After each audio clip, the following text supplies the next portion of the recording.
Maayong adlaw. So magluto meron og nilatikang kulo no kay nakapalit may gahapon sa display dito sa Foundation Day sa barangay na ay kulo baligya tag 25 pesos ang buok. So mao ni ron amuan ni rong lungagon nya butangan ra nako tubig taman ra sa tunga-tunga aning kaldero. Tungaon. Nya ako nang gikuag punggay kay di man masud og di kuha nang punggay. So mao na ni akong gidungag din naluto na siya. Sakto na ka humok. So, lungagon siya una ay sa pakpakan. Check lang nimo kung humok na bagyod siya. Humok na. So, after lunch, naligo ko una. Unya paghuman, nitugbong ko ani sa ubos kay manguha ko og dahon sa saging. Kay ahong ihapin sa wooden tray nga ahong butangan sa niluto na nga kulo nga naanay latik. So, sa waka ila og kulo, breadfruit na siya sa English. I don't know kung unsa na sa Tagalog. Actually magtinagalog jud unta ko ani akong vlog ganing kay magsapit-sapit lagi ni akong dila magtinagalog kinaanan bayad jud tag magbinulanon kay bulanon bayad jud tano paistoryahan na lang tingali kog English kaysa magtinagalog. So nag-effort jud ta anig bunot-bunot og lobe kay unsaon man nga nahutdan maglobe tong silingan namo nga mukagod og lobe kana bitong gami kanang unsa na nga tawag anang machine nga pangkagod basta kay mukagod og lobe.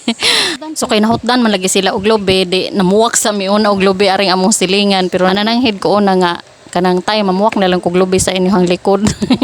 Aw nakapuwak jud pud big isa ka lobe so mo ning naning kamot jud kog bunot-bunot kay no kay gusto man tang mukaon og nilatikang kulo lagi kay dugay na tawa kakaon. So mo na ni ato na ning gimikos-mekos diha gikumutan naglobe kay para puga na nang ijahang duga diha no. So di na mag-worry kung gikamot-kamot na nako kay mamatay ram gihapon ng bakterya kay lutuon manas kadyo pila pa na ka minutes kinapatadyan na ng bakterya ana. Kay narabay mo ingon nga ay gikamot ay kinamay niya. Mamatay ra man gihapon ng bakterya ana kay lutuon man nato sa kadyo pabukawon pa nagpinabungga diha. Di man na mahimong di man na mo karamelize kung di nimo tarungon og luto di ba. So gisabuan day ito na kung tuno sa lubin og 3 ka baso nga tubig unya kaning asukal 1/4 kilo ra na siya. Then karaw-karawon so magpaabot ka nga mo bukal hangtod nga mo caramelize ang sugar. And then mao na siya latik na. So sa ingani nga stage kung gusto ninyong ilunod ang kulo ilunod na. Kay kani ako ana sobraan so nagdugang na pugkog kanang tubig kay arong mulabnaw ang iyang consistency kay nalabian ra jud mura nagbalikot sa. So ako anang gihiwa ani ang kulo so humok na jud na siya kay gidungag naman na nako gikan.